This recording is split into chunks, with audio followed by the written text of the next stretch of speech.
राम के राज्य में राज्यों की कोई भूमिका नहीं होती थी शिक्षा के क्षेत्र में। गुरुओं के आश्रम थे जहां पढ़ाई होती थी।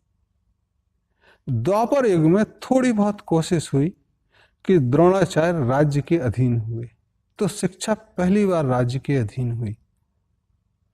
लेकिन भारत के इतिहास में तक्षशिला और नालंदा राज्य के अधीन नहीं थे। राज्य उनको अनुदान देता था और बच्चे जब पढ़ जाते थे तो जिसकी जितनी सामर्थ्य, जितनी जिसकी श्रद्धा, उसके हिसाब से वो वापस देता था।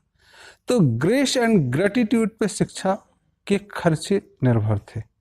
समाज उनको देता था, टैक्सेशन कम था। आज आप शिक्षा के नाम पे टैक्सेशन और एक्स्ट्रा टैक्सेशन अधिभार, उसके बाद भी चीजें खराब है। शिक्षा का एक इस तरह से हो गया कि पूरे देश की शिक्षा एक होनी चाहिए, चाहे भौगोलिक परिस्थिति कुछ भी हो। और आप मिनिस्ट्री ऑफ ह्यूमन रिसोर्स में कभी प्रोफेसर से जो दूसरों की चीजें पढ़ाई शिक्षालय और कॉलेजों में पढ़ाते थे, जिनका अपना ज्ञान कुछ नहीं था। पोस्टमार्टम में जो माहिर थे वो प्रोफेसर कभी शिक्षा मंत्री बन जाते हैं, कभी कोई एक्टर आ जाते हैं, कभी कोई वकील साहब बैठ जाते हैं और फिर स्पोक्समैन बैठ जाते हैं। इस शिक्षा मंत्री बनने लायक हैं या नहीं? शिक्षा मंत्री का सिर्फ काम इतना होना चाहिए कि कभी किसी यूनिवर्सिटी को, कभी किसी गुरुकुल को अगर फंड की शॉर्टेज हो तो आप दे सकें।